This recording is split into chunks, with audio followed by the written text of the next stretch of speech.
बनाई है, जैसे लगता है आपने सैफई की जमीन बेच करके ये सब बनवा दिया है। तुम अपने पिताजी से पैसा लाते हो या बनाने के लिए? तुम अपने पिताजी से पैसा लाते हो या बनाने के लिए? तुमने राशन बांटा है तो पिताजी ने क्या बात है?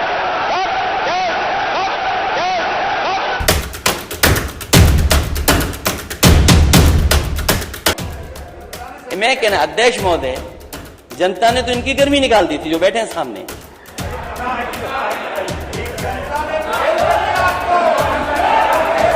नहीं निकली।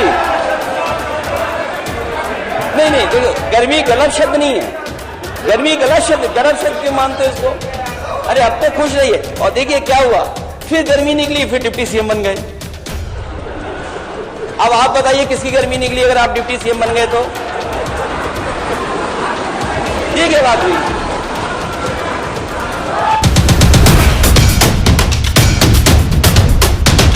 जिले की मुख्यालय की सड़क किसने बनाई?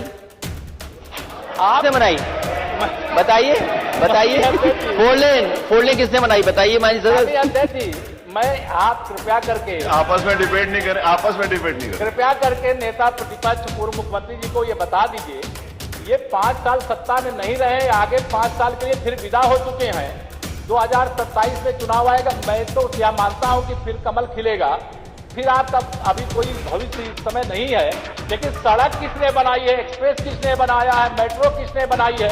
जैसे लगता है आपने सैफई की जमीन बेच करके ये सब बनवा दिया है। तुम अपने पिताजी से पैसा लाते हो या बनाने के लिए? तुमने राशन बांटा है तो पिताजी ने क्या बात है? कोई बात नहीं। बैठिए।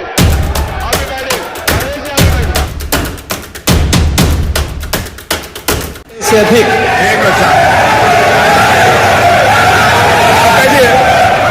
माननीय अध्यक्ष जी, नेता सदन खड़े हैं माननीय, आप अनुमति दे चुके हैं, उसके बाद ये शोर शराबा ठीक नहीं है, ये उचित बात नहीं। अध्यक्ष जी 1 घंटे से अधिक पूरा सदन माननीय नेता प्रतिपक्ष को सुनता रहा। बड़ी शालीनता के साथ उन्होंने अपनी बात कही। विपक्ष के नेता का जो दायित्व था, उन्होंने अपने कर्तव्यों का निर्वहन किया। हम लोगों ने सुना। इस सदन में और सरकार के उप मुख्यमंत्री अपनी बात को रख रहे हैं, बीच में रनिंग कमेंट्री का मतलब क्या है? और दूसरा, एक सम्मानित नेता के खिलाफ असभ्य शब्दों का प्रयोग हो, तो शब्द का प्रयोग हो, तो ठीक नहीं है। और मैं बड़ी विनम्रता से कहूंगा नेता प्रतिपक्ष को कि आपको इतना उत्तेजित नहीं होना चाहिए। देखिए, सफाई की बात नहीं कर रहा हूं मैं, सवाल सफाई का नहीं है।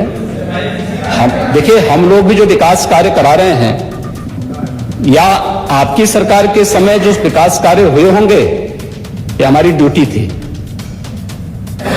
सरकार होती है और हर सरकार को अपनी उपलब्धि को कहने का अधिकार है।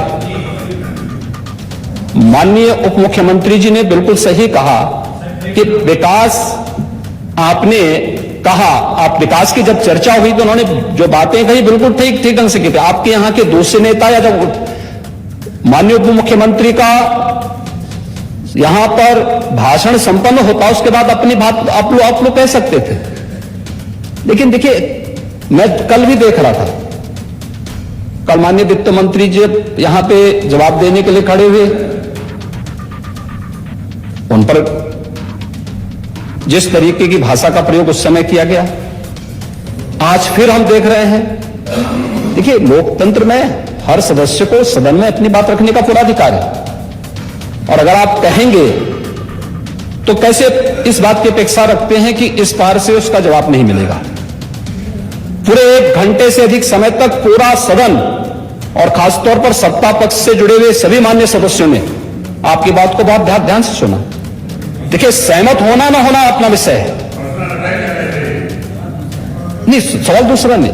देखिए, सफाई भी इसी प्रदेश का हिस्सा। अध्यक्ष महोदय, सवाल ये नहीं है, मैं सुनने को तैयार मुख्यमंत्री जी बोल हूं। अच्छा, मुख्यमंत्री जी बोल रहे हैं। सफाई भी तो इसी प्रदेश का हिस्सा है। नहीं, सफाई देखिए, भाषा आप उसको बाद में बोल सकते हैं। देखिए, हमारी सहमति असहमति हो सकती है। देखिए, हमारी असहमति असहमति हो सकती है किसी बात पर, हम बाद में इस बात को करेक्शन करा सकते हैं, लेकिन तो मैंने शब्द का प्रयोग नहीं किया जाना चाहिए और किसी भी असभ्य भाषा का प्रयोग नहीं होना चाहिए।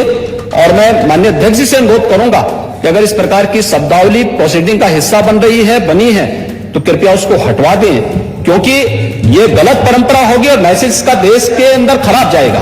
हमें हमेशा इस बात को ध्यान में रखना होगा, सदन की मर्यादा का ध्यान हर हाल में बनाए रखना होगा।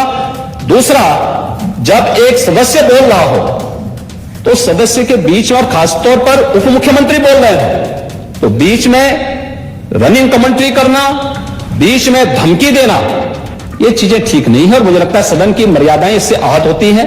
कोई भी इसको नहीं स्वीकार करेगा और मैं विनम्रता से कहूंगा माननीय नेता प्रतिपक्ष को, उनका सम्मान है, वे सबसे बड़े विपक्षी दल के नेता हैं और मुझे लगता है कि इस मर्यादा की अपेक्षा केवल सत्ता पक्ष से ही न करें, विपक्ष भी उस मर्यादा का पालन करेगा तो दोनों का सम्मान बना रहेगा और ये सम्मान दोनों का बना रहे। देखिए, सहमति और सहमति लोकतंत्र की ताकत है। या आवश्यक नहीं, हम ये नहीं कहते हमारी बात से सहमत हूं, या मैं ये भी नहीं कह सकता कि मैं आपकी बात से सहमत हूं। जब मेरी बारी आएगी, मैंने तो पूरे 1 घंटे तक आपकी बात को सुना। मेरी बारी जब मेरे दल की ओर से मेरी बारी लगाई जाएगी, मैं उस दिन अपनी बात को यहां पे रखूंगा। मैंने आपके पूरे भाषण को इसलिए सुना ही नहीं, प्रोसीडिंग मंगाऊंगा, फिर देखूंगा, उसका पूरा जवाब भी दूंगा यहां सदन पे। और मैं उम्मीद करूंगा कि सभी विपक्षी नेतागण उस दिन यहां पर हमारी बात को भी सुनेंगे। लेकिन एक सरकार के वरिष्ठतम नेता में से एक और उप मुख्यमंत्री जो लगातार दूसरी बार उप मुख्यमंत्री हो रहे हैं, उनके द्वारा अपनी बात को रखा जा रहा हो, मुझे लगता है शालीनता से हमें सुनना चाहिए। अगर हमें लगता है गलत हो रहा है, देखिए बहुत सारी चीजें अगर हम भी इस बात को कहते, बहुत सारी चीजें नेता प्रतिपक्ष भी ऐसी थी जो आपत्तिजनक हो सकती थी, हमने सुना।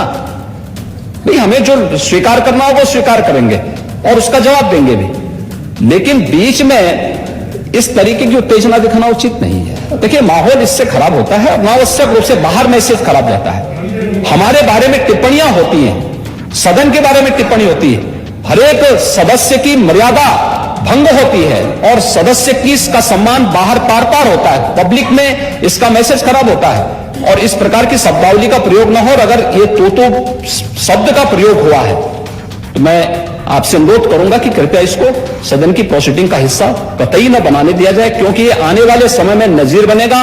फिर यही होगा जो इससे पहले इस सदन में होता रहा है, उस चीज को हर हाल में रोकना होगा। और मैं आपसे विनम्र अनुरोध करूंगा कि ये रनिंग कमेंट्री, बीच में धमकी देना, ये चीजें बंद होनी चाहिए। अच्छा होगा कि इस चीज को धन्यवाद। धन्यवाद।